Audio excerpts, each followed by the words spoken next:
Now, on a completely different, but nonetheless equally interesting thing, I saw this this week in that the top 10 most passive-aggressive words and phrases used in workplace emails have been decided. Please advise, kind regards, friendly reminder, I look forward to hearing from you.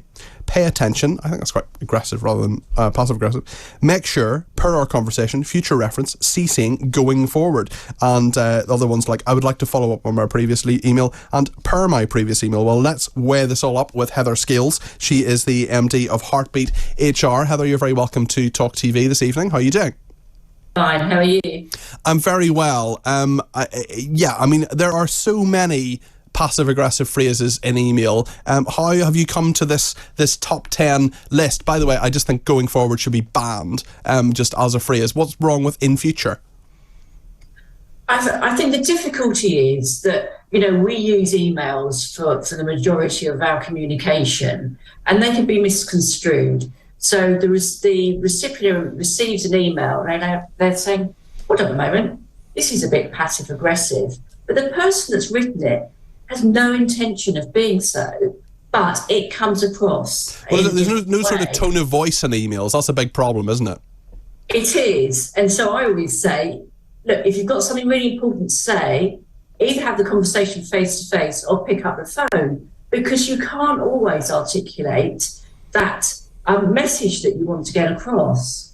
The problem when I'm being passive-aggressive is that I'm generally just aggressive because I am really, really blunt. But I wonder if this is sort of, I mean, let's face it, English people are much more passive-aggressive than people from Northern Ireland. People from Northern Ireland generally just tell you what they think, maybe because we're more aggressive as a nation. But there are just lots of sort of subtle hints that are maybe too subtle that I find, although I spent, the last 20 years trying to decode the English. I do wonder whether email is one of those things where people sort of slightly worry as well about it kind of coming back to them as well. I think so. And if you think about a lot of emails, have you ever received an email and someone's copied about 20 people into the email? Sometimes it does. Sometimes the content of the email matters less than who is CC'd into it. That's very true. But I think the thing is, what people do is want to cover their backs with email. Yeah. If I send you an email, I've told you that I need you to do something and you haven't. Therefore, it's kind of off my desk and you have it, yeah. Yeah, so the sort of passive-aggressive, let me copy everybody in the world of their life, just in case, so they know that you haven't done it equally. And again, I think it's that thing about, let's communicate in the right way. I think we hide behind emails, for sure. And certainly in lots of businesses, that's what happens. But surely some people would say that some of these things are okay. I mean, for future reference, for example, or I look forward to hearing from you. I mean, clearly you want to reply. I wouldn't say that's necessary. Well, it is a bit, I suppose. But kind regards, for example. I was saying earlier, I hate when people write best. It only ever seems to be English people who write. Sorry, I'm being quite anti-English today. I don't really know why. Who write best in emails. I mean, why can't you just write best wishes or nothing?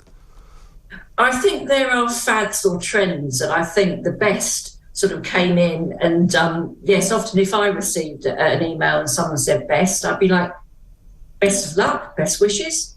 I just find it really weird. I just don't know what it's meant to mean. I don't know what it's meant to mean. I don't either, but I think sometimes we can get too hung up on and trying to say the right thing because it's the fad to do it, rather than actually let's make sure that we actually articulate the right message. And I think the difficulty is we've got people coming into business that, it's their first role and they're not often told this is how you need to communicate on email. Yeah.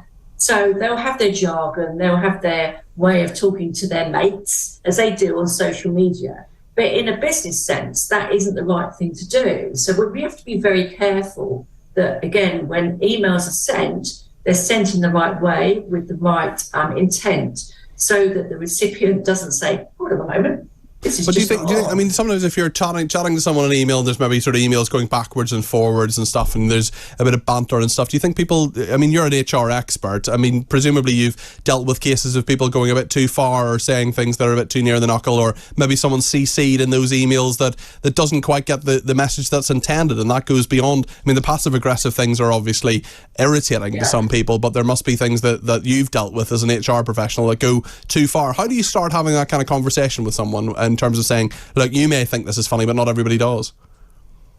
Again, it's about making sure that the individual who joins the company really understands the culture and the way of working, and what's right and what's wrong. So I have, as you say, dealt with many of these cases where the individual actually doesn't really, they don't realise that they've said anything wrong. But once you've explained, actually, the recipient doesn't like to be called mate because they're a MD of a certain company. They prefer to be called John or Jane.